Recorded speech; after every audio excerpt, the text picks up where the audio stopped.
2019년도 두 번째 주일인데요. 예배에 참석하신 한 분 한 분을 축복합니다. 우리 옆에 분들 보고 사랑하고 축복합니다. 그래, 여러분들 한 분 한 분을 사랑하고 축복합니다. 1월 달에 제가 이제 어떤 주제들을 가지고 이렇게 말씀을 나누는데 아무래도 한 해를 출발하면서 하나님의 축복의 삶을 사는 자리가 어딜까 생각을 합니다. 그래, 첫 단추를 끼는 것이 반인데 우리가 어떤 방향을 바로잡고 갈 때에 축복의 문이 열리겠다 싶어서 이 축복이라고 하는 주제를 가지고 같이 나누고 있습니다. 오늘 제목은 약속의 땅을 떠나지 마라. 다 같이 시작. 약속의 땅이 있다라고 말씀을 하고 있죠. 그러니까 믿음은 그냥 만들어지는 것이 아니고요, 고난과 훈련을 통해서 이렇게 만들어지는 거예요. 그냥 태어나는 것이 아니고 만들어지는 거예요. 그래서 아브라함도 25년이라고 하는 긴 시간 동안 연단을 통해서 하나님의 축복의 그릇으로 빚어졌고, 또 베드로도 그랬고 요셉도 그랬고, 다 연단이라는 과정을 통해서 만들어지는 것이지 저절로 되는 것은 아닙니다. 자, 오늘은 아브라함의 아들 이삭을 통해서 하나님께서 그를 어떻게 만들어 가시고 또 하나님께서 그를 어떻게 축복하시는가 하는 것을 좀 보고 싶어요. 자, 1절에 보면은 아브라함 때 흉년이 들었었다 이렇게 말하죠. 그러니까 아브라함의 흉년이 들어서 애굽으로 내려가다가 그 아내를 누이라고 속였잖아요. 그래서 아내를 빼길 뻔하죠. 그런데 동일한 가뭄이 이제 아들 이삭 시대에도 온 거예요. 위기죠. 가뭄은 대단한 위기예요. 그러니까 그 당시 특별히 중동 지방이라고 하는 데는 비가 오지 않으면 살 수가 없는 동네예요. 그 물을 가둘 수 있는 공간도 별로 없고요, 자갈밭이라서. 그래서 이 위기 앞에서 아마 이삭이 많은 방황을 했을 거예요. 아하, 여기 있다가는 굶어 죽을 수도 있겠다. 근데 이곳이 또 하나님이 머물라고 약속하신 약속의 땅인데 이곳을 떠나면은 또 하나님의 말씀을 어기는 것이 아닌가. 그렇게 방황을 하다가 하나님의 명령보다도 자기의 이성적인 결단을 따르기로 하고요, 애굽으로 지금 내려가는 거예요. 애굽으로 내려가다가 여기 보니까 그랄로 가서 블레셋에 온 아비멜렉에 이르렀다. 그러니까 애굽으로 내려가는 과정과 가나안 땅의 중간 지점 조금 못 되는 지점에 블레셋 땅이 있단 말이죠. 가는 과정에 거기쯤 가니까 2절에 보니까 여호와께서 이삭에게 나타나 이르되 애굽으로 내려가지 말고 내가 내게 지시한 땅에 머물러라, 약속의 땅에 머물러라, 이런 음성을 듣는 거예요. 그러면서 3, 4절에 보면 아브라함에게 약속했던 그 축복의 약속을 확인시켜 주는 거예요. 그 약속이 뭡니까? 내가 너와 함께 늘 있겠다. 함께 있겠다라고. 또 내가 내게 복을 주어서 너뿐만 아니라 내 조상들로 하여금 아브라함에게 약속한 대로 이루어서 자손이 번성하는 축복을 너에게 주고 그 너희 자손들로 말미암아서 복이 흘러가는 통로로 삼겠다, 이렇게 약속을 하시는 거예요. 자, 이 약속을 다시 확인하면서도 이 음성을 듣는 이삭의 마음이 갈등이 왔겠죠. 하나님, 그런데요, 지금 하나님이 약속하신 가나안 땅은요, 흉년이 들어서 사람들 죽어서 먹을 것이 하나도 없어요. 거기 가면 나도 죽을지 몰라요. 그런데 올라가라고 하시나요? 근데 애굽 땅은 아직도 먹을 것이 많대요. 거기 가면 살 수 있어요. 그래서 자기의 생각과 하나님의 명령이 상충될 때에 얼마나 갈등을 합니까? 이리 갈까 저리 갈까 차라리 돌아갈까 하면서 갈등을 하는 겁니다. 그러다가 그 갈등하다가 내리는 결론이 뭡니까? 타협이라고 하는 것입니다. 타협. 그래서 중간 지점에 이 그랄이라고 하는 지역 중간 지점에 자리를 틀고, 하나님, 그래요, 내가 거기까지 가는 것은 좀 힘들고요, 또 하나님이 말씀하시니 내가 애굽으로는 내려가지 않고요, 이 중간 지점에다가 그냥 자리를 잡고 흉년이 끝날 때까지 좀 기다려 볼게요. 이것이 보통 사람들이 하는 타협이라고 하는 것입니다. 저도 잘하고 여러분들도 할 수 있는 것들이에요. 하나님, 참 거기는 너무 힘들어요. 그런데 하나님께서 그랄에 머무는 그들에게도 축복을 하셨죠. 어느 날 보니까 아비멜렉이 창문을 넘어서 보니까 이제 이삭이 자기 누이 동생이라고 한 그 여인을 껴안고 있는 것을 보는 거예요. 아, 이상하다. 자기 누이라고 그러는데 저럴 수가 있는가? 그래서 불러서 물어보니까 사실은 제 아내인데요, 우리 아내가 너무너무 예뻐서 사람들이 나를 죽이고 내 아내를 뺏을까 봐서 내 이게 우애가 다칠까 봐서 사실은 누이라고 그랬는데 아내입니다. 이런 남자들 믿으면 안 돼요. 자기 생명이 위태로우니까 누이라고 하면서 그렇단 말이죠. 그래, 참 너 잘못한 거야. 우리 백성으로 하여금 죄를 짓게 하려고 그랬다. 그래서 하나님께서 왕으로 하여금 누구든지 이삭의 아내를 건드리면 내가 죽이겠다, 죽을 것이다 라고 하면서 그 이방인 왕을 통해서 보호를 받는 거예요. 그럼 하나님이 거기서 복을 주시잖아요. 100배의 복을 주셔요. 그런데 여러분들, 우리가 항상 알아야 될 것은 약속의 땅이 아니라고도 하나님께서 보이는 것들에 대해 채우시는 때가 있단 말이죠. 그러나 그것은 영원한 복으로 이어지지를 않고 오히려 그것이 아픔이 되는 때가 있단 말이죠. 그런데 왕이 말이죠, 그가 잘 되는 것을 보니까 13절에 보니까 그 사람이 장대하고 왕성하여 마침내 거부가 되어 양과 소가 떼를 이루고 종이 심이 많음에 블레셋 사람이 시기하여, 시기하기 시작합니다. 사람의 본성은 나보다 앞서가면 시기하는 것 있어요. 그런데 블레셋 사람들이 생각하기를 여기서 이놈이 굴러온 돌이 박힌 돌을 빼려고 그러네 하면서 시기하기 시작하고 그에게 우애를 가하려고 하는 거예요. 그러니까 그 상황을 본 아비멜렉 왕이 16절에 보면 아비멜렉이 이삭에게 이르되 내가 우리보다 크게 강성한 즉 우리를 떠나라. 우리 종으로 있어야 되는데 너 정말 여기 와서도 잘 된다, 떠나라, 그렇게 얘기를 해요. 그런데 왕의 명령을 듣고 그저 그 그랄 지역에서 그렇게 멀지 않은 곳을 조금 옮겼던 것 같아요. 가나안으로 들어가지 않고 또 옮겼던 것 같아요. 그러니까 이번에는 어때요? 이 이삭의 목자들과 양치는 목동들과 그 블레셋 사람들의 목동들이 싸움이 붙어가지고 계속 밀어내기 시작합니다. 위기에 처하게 됩니다. 그러니까 어쩔 수 없이 그가 계속 옮겨가면서 하나님의 약속의 땅인 가나안에 있는 브엘세바까지 올라가게 되는 거예요. 자, 23절에 보면 이삭이 거기서 브엘사바로 올라갔더니 이렇게 말씀을 하고 있어요. 그러니까 자기 의지가 아니에요. 그 사람들의 위협 앞에서, 그 사람들의 위기가 조성되니까 올라가는 거예요. 그래서 결국은 그 자리까지 올라갑니다. 약속의 땅까지 올라가요, 밀려서. 그리고 24절에 보니까 그 밤에 여호와께서 그에게 나타나 이르시되, 그 자리에 가니까 하나님의 얼굴이 보이기 시작해요. 하나님이 만나주셔요. 하나님이 말씀하시기 시작해요. 하나님과 교제가 이루어지는 거예요. 약속의 땅으로 올라가니까 그러면서 또 하시는 말씀이 두려워하지 말라. 내 종 아브라함으로 하여 내가 너와 함께 있어 내게 복을 주어 내 자손이 번성하게 하리라 하신지라. 약속을 하니까 25절에 보니까 이삭이 그곳에 제단을 쌓고 드디어 여호와의 이름을 부르며 장막을 쳤더니 이삭의 종들이 거기서도 봤더라. 그래 물이 나기 시작했죠. 자, 이것이 오늘 요약한 내용이에요. 자, 이 말씀을 통해서 우리가 하나씩 분석을 해봅시다.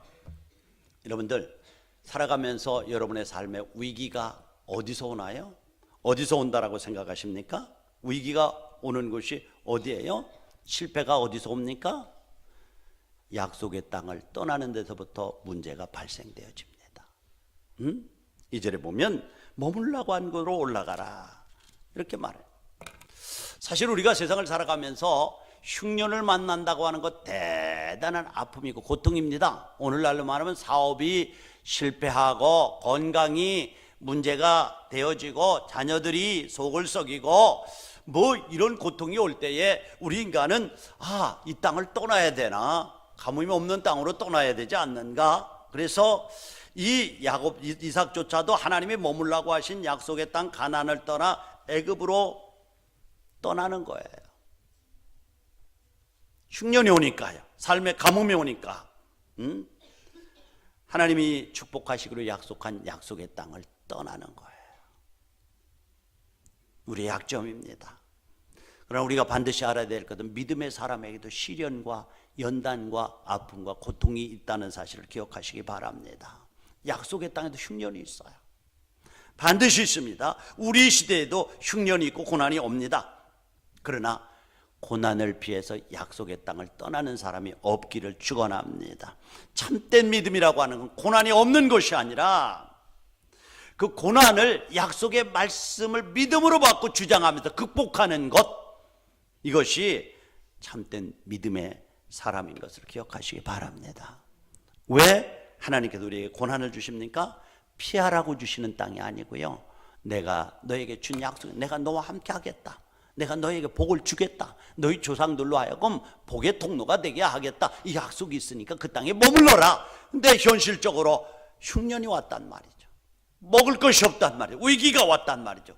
그때 갈등하기 시작하지 않습니까? 그래서 버리고 떠나지 않습니까? 여러분들, 그래 우리 예수님교회 성도님들은 환경을 따라 너무 힘없이 흘러다니지 않기를 바랍니다. 그렇게 흘러다니다 보면 항상 문제를 만나면 도피하는 사람이 되어버리고 말아요. 이 사람은 창조적이고 성공적인 역사를 만들어가는 사람이 아니라 편한 곳을 찾아다니는 사람입니다. 사실은 이 사람은 아무것도 할 수 없는 사람이 되고 축복의 땅에서 쫓겨납니다. 축복이라고 하는 것은 땅에서 솟아나는 것이 아니라 하나님께로부터 오는 것임을 믿으시기 바랍니다. 내가 너에게 주겠다, 내가 주겠다, 내가 하나님이 하시겠다. 여러분들, 제가 예를 자주 듭니다만은 아브라함에게 조카 롯이 있잖아요. 재산이 많아지니까 롯의 목동들과 아브라함의 목동들이 다투기 시작해요. 이렇게 다투다가는 조카 아빠, 작은 아빠 간에 이렇게 문제가 되겠다, 우리 갈라서자, 한번 바라보고 네가 먼저 선택을 해라. 그랬더니 요단들, 물 많고 농사가 잘 되는 요단들을 택하지 않아요? 조카가 떠난 다음에 얼마나 허전했겠어요. 나를 따라와서 저렇게 갑부가 됐는데 삼촌에게 양보하지 않고 먼저 선택하는 그것에 얼마나 배신감을 느꼈겠어요. 홀로 서 있을 때 하나님이 찾아오셔서 위로하시잖아요. 아브라함아, 너 상처받았구나, 너 마음이 좀 아프구나, 그렇지만 내가 너와 함께 할 것이니까 두려워하지 말아라. 그러면서 내가 서 있는 곳에서 동서남북을 한번 바라봐라. 내가 보이는 땅을 다 내게 주리라라고 말씀합니다. 결과는 어때요? 하나님께서 아브라함을 통해서 더 큰 축복의 통로를 열어주셨다는 사실을 기억하시기 바랍니다. 소돔과 고모라는 멸망하는 땅이 되었어요. 여러분, 축복은 땅에서 솟는 것이 아니고 하나님으로부터 오는 것임을 늘 잊지 마시기 바랍니다. 물론 이삭이 흉년 들었을 때 고민하지 않을 수 없었을 거예요. 여기 머물라는 아버지의 주신 유산도 다 날려버릴 것이 아닌가, 이 흉년이 언제까지 지속될 것인가, 그러다가 여기서 죽는 것이 아닌가 하면서 위기를 느낄 거예요. 그러나 사랑하는 우리의 신가족 여러분들, 신앙으로 보면 아무리 기근이 있고 재산을 잃어버린다고 할지라도 그 땅에서도 돛배서는 안 되는 땅, 바로 약속의 땅이에요. 바로 그것이에요. 언약의 땅이에요. 또 우리의 약속의 땅에 있을 때에 흉년이 오고 어려움이 오고 고통이 온다고 할지라도 놀랍게도 하나님께서 이 흉년도 축복의 발판으로 삼아서 넉넉히 이기게 하실 분임을 믿으시기 바랍니다. 오늘 고난이지만 고난당한 것이 유익이라 이것이 발판이 돼서 더 놀라운 축복으로 채우시는 섭리의 하나님, 함께 하시는 하나님, 이걸 바라보지 못하면 우리는 늘 현실에 쫓기는 사람이 되어버리고 말아요. 때로는 내가 선택하는 선택이 잘 되는 것 같이 보이는 때도 있습니다. 보세요. 요나가 있어요. 요나에게 하나님께서 말씀하십니다. 요나야, 니느웨 성 거기에 가서 좀 외쳐서 그들을 돌아오게 해라. 요나가 말도 안 되는 말씀을 지금 하나님이 하시는 겁니다. 뭐예요? 하나님 아시잖아요. 야수르의 수도 이 니느웨는 우리를 얼마나 괴롭히고 우리를 잡아먹은 나라의 수도인데 거기 가서 외치라고요? 그들은 죽어 마땅해요. 그런데 하나님, 그것은 내 자존감이나 내 자존심 때문에 할 수 없어요. 아니다, 가서 외쳐라. 아니에요. 그들이 가면 나를 죽이고요, 나같이 미력한 사람이 그 세계적인 수도에 가서 외쳐봐야 듣는 사람 하나도 없을 거예요 하면서 다시스로 도망갔죠. 그들의 생각은 이방 땅에는 하나님이 없고 자기 땅에만 하나님이 있는 줄로 생각을 했어요. 그래서 다시스로 가려고 요파 항구에 가니까 3, 4개월마다 한 번씩 들르는 배가 이미 정박하고 손님을 기다리고 있는 거예요. 그거 봐라, 내 선택이 얼마나 잘 됐는가. 배가 지나갔다면 2, 3개월은 기다려야 될 터인데 준비되어 있는 것을 보면 이것은 잘 되는 징조라고 하면서 배를 타지 않아요. 여러분들, 우리는 때때로 하나님을 떠난 길에도 잘 되는 것 같이 보이는 때가 있어요. 그러나 결코 그것은 오래 지속되지 않는다는 사실을 기억해야 돼요. 약속의 땅이 머물러야 그곳에 하나님이 함께 하시고 그곳을 통해서 여러분들의 영과 육을 채우시면서 그 축복이 영원히 지속되는 복이 될 줄로 믿습니다. 한 흑인 설교자가 이런 말을 했어요. 순종이라고 하는 것은 그리스도인의 선택이 아니라 의무다. 순종하는 삶은 그리스도인에게 해도 되고 안 해도 되는 것이 아니라 뭐예요? 의무예요. 의무는 반드시 해야 되는 거예요. 그러니까 그리스도인에게는 순종의 의무밖에 없다. 만일 주님께서 내가 돌담을 뛰어 넘어가야 된다고 말씀하시면 나는 그대로 순종할 것이다. 내가 넘지 못할 담이 있어요. 그러나 뛰라고 하면 순종할 것이다. 여기 보면 뛰는 것은 내가 할 일이고 넘게 해주시는 힘을 주시는 분은 하나님이 하시는 것이다. 이렇게 말해요. 홍해를 건너라고 명령을 받습니다. 지팡이를 들어 내미는 것은 모세의 의무이고 그 홍해를 갈라지게 하는 것은 하나님의 능력이 하는 것이다. 그렇습니다. 순종은 여러분들의 몫이고 성취는 하나님의 몫인 것을 기억하시기 바랍니다. 우리는 항상 그 부분에서 딜레마에 빠져. 너무 큰데 넘으라고요? 아수라는 그 큰 나라에 가서 나를 외치라고요? 말도 안 됩니다. 그러나 순종하면 넘게 하시고 가르치는 분이 하나님이신 것을 믿으시기 바랍니다. 여기에 기적과 역사가 나타나는 거예요. 믿음의 기적이 여기에 나타나는 거예요. 성숙하지 못했던 이삭은 결국 어떻게 합니까? 이 가뭄이라는 위기 앞에서 방황하다가 결국은 중간 지점에 자리를 잡고 맙니다. 하나님의 약속보다도 흉년의 두려움이 더 무서운 거예요. 애굽으로 피해가기로 결정하죠. 그러나 도중에서 하나님의 명령을 듣고 돌아가지 않고 그 자리에 머물립니다. 여러분들, 오늘 우리에게 흉년이 오는 이유가 뭡니까? 흉년은 피하라고 주신 땅이 아닌 것을 기억하시기 바랍니다. 하나님이 주신 약속을 붙잡고 믿음으로 그 흉년을 넘어서라고 말씀하시는 곳이에요. 반드시 그래야 돼요. 응? 믿음으로 바라보라고. 바로 약속의 땅이 그것이 축복의 땅이고 내가 그곳에 있을 때에 너에게 축복하겠다는 거예요.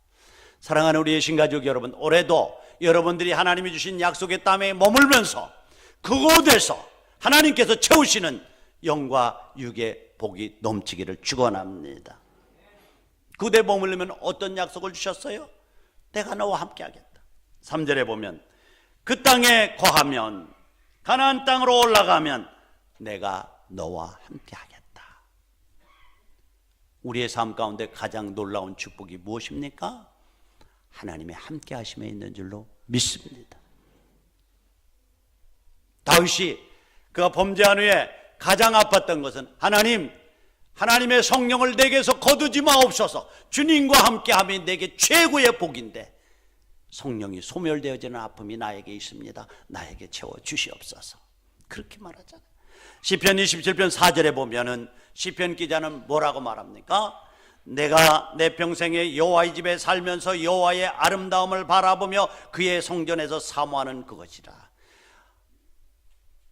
여러분은 그 왕궁에서 누리는 첫날보다도 주님과 함께하는 한 날이 나에게는 더 소중한 날입니다. 여러분들 주님과 함께하는 이것이 축복이에요. 주님과 함께하면 어떤 일이 벌어집니까? 로마서 8장 31절에 보면 그런즉 일에 대하여 우리가 무슨 말을 하리요?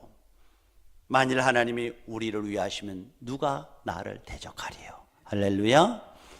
이 일에 대해서 무슨 말을 할 거냐? 하나님이 나와 함께 하시면 누가 나를 대적하리요? 여러분 하나님이 여러분들과 함께 하시면 원수 마귀가 한 길로 왔다가 7길로 달아날 줄로 믿습니다. 내가 사망의 음침한 골짜기로 다닐지라도 해받음을 두려워하지 않을 것은 주께서 나와 함께 하심이라고 말씀을 하고 있습니다. 우리의 삶 속에는 언제나 사망의 음침한 골짜기가 있어요. 그러나 주께서 나와 함께 하심이라. 넉넉히 그 골짜기를 헤어나올 수 있는 힘을 주시는 분이에요. 빌립보서 4장 13절에 보면 바울은 말하기를 내게 능력, 나는 부족하고 나는 약하지만은 내게 능력 주시는 자 안에서 내가 모든 일을 할 수 있느니라 라고 말씀하세요. 2019년도에도 정말 주님이 여러분들과 함께 하시면서 여러분들 앞에 여러분의 길을 가로막고 있는 모든 장벽을 넉넉히 넘어설 수 있는 능력 있는 그리스도인들이 되기를 축복합니다. 3, 4절에 보면 내가 내 후손들을 축복하겠다. 바다의 모래알과 같이 밤하늘의 별과 같이 축복하고 내 후손들을 통해서 축복의 통로로 삼겠다라고 말씀을 하면서 결국 후에는 메시아가 그 후손에서 나오지 않습니까? 이 복이야말로 약속의 땅에 머물 때에 주시는 축복입니다. 그렇습니다. 우리가 또 다른 하나를 알아야 될 것은 우리가 피한다고 해서 피해지지를 않는 거예요. 누가 너희를 내가 사랑하는 사랑의 줄에서 끊을 수 없다는 거예요. 우리에게 힘이 되어지고 위로가 되어지는 것, 우리는 약해서 넘어지고 쓰러지고 상처받고 또 하나님과 먼 곳에 있을 때가 참으로 많습니다. 그러나 그것 때문에 하나님이 우리를 버리는 하나님이 아니라는 사실이에요.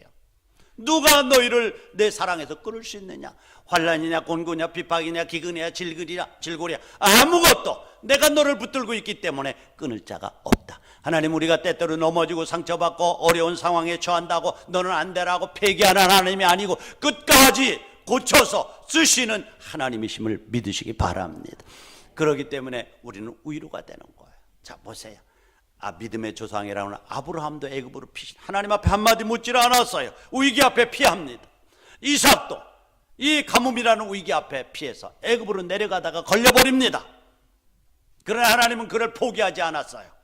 내가 너에게 큰 비전을 보여주고 믿음의 삶을 살라고 그렇게 부탁하고 이곳에 머물면 내가 너에게 축복하겠다고 하는데 여전히 그 길을 떠나는구나. 그러고 포기하지 않으셨어요. 끝까지 찾아오셨습니다. 그리고 그가 자리 잡고 있는 곳으로 흔드시는 거예요. 얘야, 너희 그랄이라고 한 땅은 내가 약속한 땅이 아닌데 너 여기 와서 안주하려고 하는구나. 그러면서 흔드시는 거예요. 그가 부자가 되니까 심지어는 그랄에 있는 백성들, 블레셋 사람들 뿐만 아니라 그랄 왕까지도 너 여기서 떠나라고 말하죠. 조금 떠나니까 이제는 목동들과 싸움이 벌어지고 여러 가지 불합리한 환경이 조성됩니다. 그때 어떻게 합니까? 여기 있다가는 죽겠다라고 하면서 약속의 땅 부엘세바로 올라가는데 자의적이 아니에요. 환경이 흔들리는 거예요. 위기가 오는 거예요. 그래서 끝내 그 자리에 올라가는 거예요. 여러분, 하나님은 때때로 우리가 우리의 생각으로 주님의 낯을 피할 때에 그냥 있는 하나님이 아니십니다. 때로는 그 자리를 흔들기도 하고 때로는 정말로 여러분들 가는 길이 뒤꿈치를 깨기도 하셔요. 걸림돌을 들어서 넘어지게도 하시면서 얘야, 이 땅은 그랄이야, 블레셋 땅이야. 내가 너에게 준 땅은 가나안 땅이라고 하는 땅인데 왜 여기 머물러서 이렇게 머뭇거리고 있냐? 이것은 축복의 땅이 아니야. 내가 그곳으로 올라가야, 그 자리에 있어야 내가 너를 축복하겠다라고 약속하시는 것이에요. 이것이 놀라운 우리 믿음의 약속입니다. 이런 어떤 곳에 있든지 분명한 그 약속의 자리에 있기를 축원합니다. 믿음의 정체성을 지키는 거예요. 35대 된 청년, 옛날에 제가 이거에 대해서 잠깐 소개를 해드렸습니다만 다시 한번 말씀드립니다. 35세에 큰 은혜를 받고 하나님 뜻대로 살려고 결단한 한 청년이 있었습니다. 청년회를 맡아 섬기는데, 부장을 맡아 섬기는데 하나님을 섬기면서 그래, 내가 어떤 일이 있어도 주일은 철저하게 지키고 하나님께서 주신 물질의 열의 하나는 반드시 바치면서 하나님 맡겨준 사명을 감당하리라. 1998년도 3월부터 IMF 한파로 외부 여건으로 감당할 수 없는 적자 때문에 사업을 포기할 수밖에 없는 환경과 상황까지 치달았습니다. 그런데 하나님 앞에 기도하면 기도할수록 포기하지 말아라, 그 사업을 붙잡고 있어라, 계속 말씀하시고, 그래서 그래, 힘들어도 내가 끝까지 가리라 힘을 얻고 사업을 포기하지 않았습니다. 그런데 위기가 끝나자, 그 IMF가 끝나자 중북 대전에서 그 사업을 하는데 중부권에서 꼴찌를 맴돌던 자신의 대리점이 최고의 선두그룹으로 부상을 하는 거예요. 주위에 있는 사람들이 그 상황을 보면서 참 의아해했습니다. 담당하는 영업사원들조차도 참 이상하다. 매출이 늘어나면서 새로운 수많은 유혹들이 그에게 또 다가오기 시작합니다. 일이 잘 된다고 잘 되는 거 아니에요. 우리에게 때로는 위기는 어려움과 시련도 위기지만 일이 잘 되는 것도 위기가 될 수가 있습니다. 일이 잘 되면 머물려고 하고 드러누려고 하는 것이 우리의 속성이기 때문에 그렇습니다. 본사에서 주일에 휴업을 해서 항상 1등을 달렸다가 주일만 되면 꼴찌 되는 것을 보면서 주일에 영업을 하면 주일 판매분에 대해서는 특별 상여금으로 더 상여금을 딴 사람보다 더 주겠다고 욕을 합니다. 이 물질적인 욕이 약하잖아요. 그렇죠. 더 주겠다는 거예요. 그래서 받아들이면 한 달에 수백만 원에 이르는 장려금을 받을 수 있는 달콤한 제안이었습니다. 그러나 단호하게 거절했습니다. 아닙니다. 물질의 유혹에 흔들리기 쉬운 것이 우리의 현실인데 이때 적당하게 타협할 수 있는 조건이 있었다는 거죠. 그러니까 이렇게 말하면, 첫째는 나는 하나님을 믿는 사람이고 교회에 나가는 사람이니까 믿지 않는 사람을 고용해서 가게의 문을 열어서 그들로 하여금 영업을 하게 하고 나는 교회에 나오면 되지 않는가? 사원들은 믿음 생활 안 하니까 수당을 땡겨도 좋고 나는 주일에 사업을 안 하고 교회 가니까 좋고 얼마나 신나는 일인가. 누이 좋고 매부 좋고. 그런데 그것이 양심에 허락하지. 나는 교회 가서 하나님을 예배하면서 그 영혼들도 하나님 앞에 예배드려야 되는 영혼들인데, 또 두 번째는, 그래 우리 교회는 여러 예배가 있으니까 일부 예배를 드리고 이제 나가서 사업장을 열면은 주일을 지키는 것이 되니까 둘 다 그럴듯한 타협이 되는 거예요. 그런데 하나님은 내 중심을 보시고 내 동기를 보시는 하나님이신데 이렇게 얄팍하게 눈가림한다고 하나님이 속아주실까? 엿새 동안 열심히 일하고 일해다는 날은 내가 너에게 복주기로 위해서 만든 날이니 철저히 지키고 내 집에 거하는 노비에게도 일시켜서는 안 된다 하는 것이 하나님 명령인데, 그러나 내가 이렇게 속임수를 쓴다고 하나님이 속아주실까? 아니다. 너 청년부장인 자기의 마음도 흔들렸다라고 고백을 하고 있습니다. 그 부분에 그렇게 타협하면 되는 건데, 단호하게 나는 하나님을 믿는 사람이기 때문에 주일에는 문을 열 수 없습니다. 결단하고 열지 않으니까 이번에는 강제적인 압력이 들어왔어요.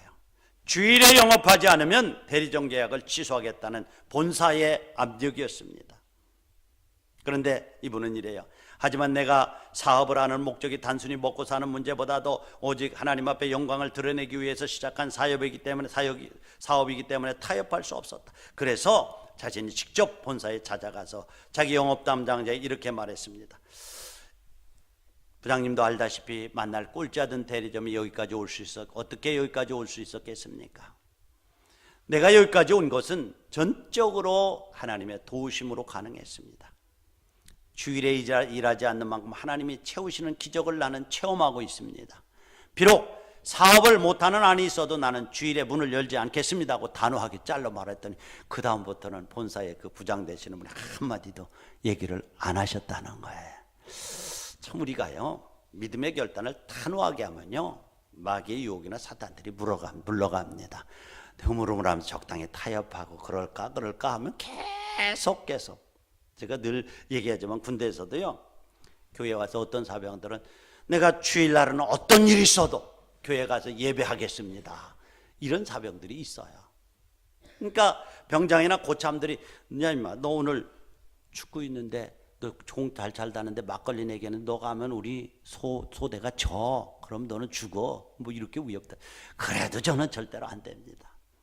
그러면은 이놈은 꼴통이니까 안 되는 거야 하고 제껴놓고 그 다음부터는 뭐 안 해요. 그런데 그저 일을 좀 하고 풀을 좀 뽑고, 지금 풀 뽑는 것도 안 하니까 풀 좀 뽑고 일을 하고 사역에 나가려면 나는 교회 가야 돼. 교회로 쪼르륵 갑니다.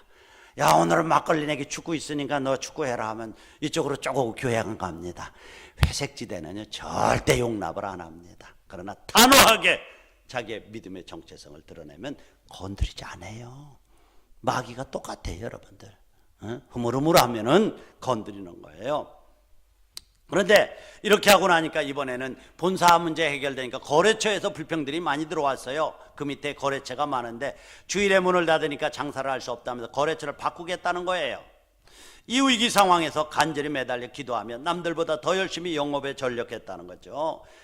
그 결과 99년도, 98년도에 망하던 기업이 99년도에 18억의 매출을 왔는데 2000년도에는 40억 이상의 매출을 올리게 하셨고, 중부권에서는 최고의 유지의 5개의 직영 매장을 운영하면서 50여 개의 판매점에 물건을 공급해서 최고의 이동통신 대리점으로 부상했다. 그런 간증을 해놨더라고요. 그게 바로 있어야 될, 내가 예수 믿고 구원받은 하나님이 말씀하실 때 거룩한 도전으로 나에게 요구하시는 그 자리가 바로 약속의 자리임을 믿으시기 바랍니다. 하나님이 이 청년의 결단을 얼마나 기뻐하셨을까요? 물질의 유혹에서 벗어난 것이에요. 믿음으로 승리한 것이에요.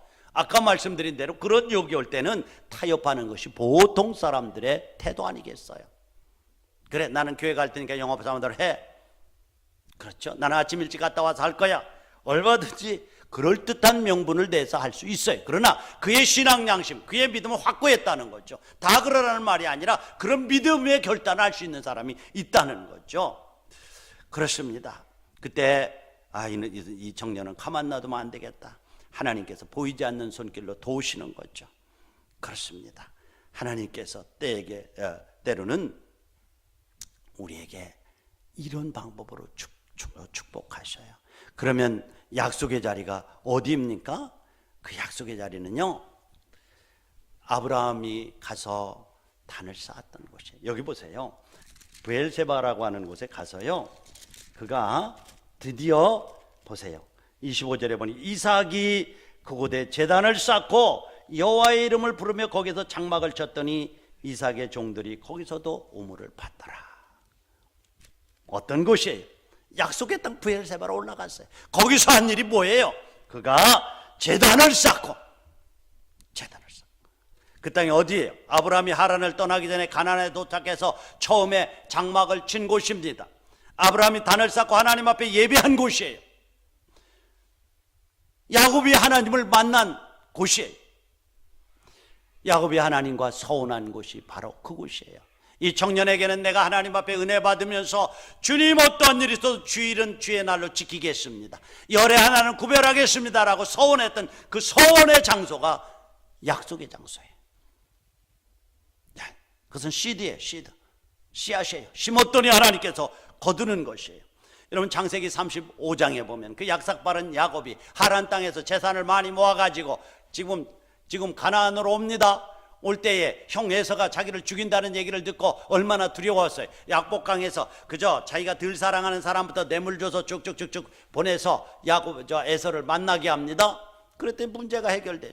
그래도 마음이 안 놓여서 밤새도록 기도하는데 하나님의 사자가 와서 그를 붙드는 거예요. 나 살려주지 않으면 주님 안 놔줄 거예요. 씨름해서 축복을 받아냅니다.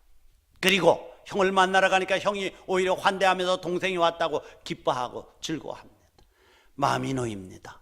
그런데 내가 재산이 많고 이만큼 부자 됐기 때문에 이제는 내가 가나안 땅으로 가지 말고 중간적인 세겜 땅에 머물러야 되겠다라고 그곳에 진을 치는 거예요. 형의 간섭, 아버지의 간섭 받기 싫었어요.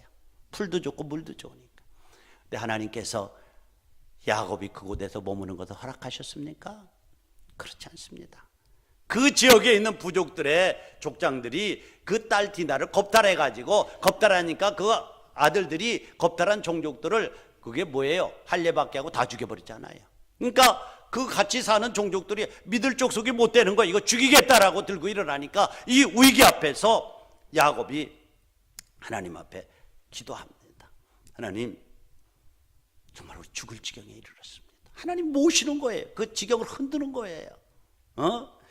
그러면서 하나님 앞에 기도하니까 하나님께서 처방을 내리셨는데 뭐라고요? 35장 1절에 보니까 하나님이 야곱에게 이르시되 일어나 베델로 올라가라. 베델은 처음에 하나님을 만난 곳이에요. 하나님과 서운한 곳이에요. 하나님 없는 줄 알았더니 거기까지 하나님이 그와 동행하신 곳이에요. 두 가지 간단하게 베델로 올라가라, 약속의 장소로 올라가라, 믿음의 자리를 회복해라, 하나님과 서운한 걸 지켜라, 이렇게 말씀하시는 약속이. 그리고 두 번째로 뭐예요? 거기서 단을 쌓아라. 내가 형 에서의 낯을 피하여 도망하던 때에 내게 나타났던 하나님께 거기서 제단을 쌓아라. 두 가지예요, 여러분들. 약속의 땅이 어디예요? 베델로 올라가라. 내가 하나님의 얼굴을 만났던, 하나님을 경험했던, 하나님과 소원했던 그 믿음의 자리로 올라가라고 하는 말이에요. 그리고 거기서 하나님을 단을 쌓아라. 살아있는 예배자로 살아라. 단을 쌓아. 여러분에게 이러한 축복이 있기를 기도합니다. 바로 이거예요. 이게 바로 약속의 장소예요. 신명기 28장 1절로 3절을 같이 한번 한 소리 내어서 읽어보시겠습니다. 시작. 내가 내 하나님 여호와의 말씀을 삼가 듣고 내가 오늘날 내게 명하는 그 모든 명을 지켜 행하면 내 하나님 여호와께서 너를 세계 모든 민족 위에 뛰어나게 하실 것이라. 내가 내 하나님 여호와의 말씀을 순종하면 이 모든 복이 내게 임하며 내게 미치리니 성읍에서도 복을 받고 들에서도 복을 가지고 떡반죽거리도 받고 우양에도 복을 받고 하나님의 복을 약속하셨어요. 그것이 어떤 곳이에요? 내가 내 말을 듣고 순종하는 곳이 약속의 자리임을 기억하시기 바랍니다. 약속의 자리에도 시련과 문제가 있습니다.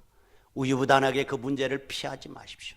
오히려 하나님께서 문제를 주시는 이유는 믿음으로 약속을 주장하면서 그 문제를 넘어설 때에 내가 축복의 문을 열겠다고 약속하시는 것입니다.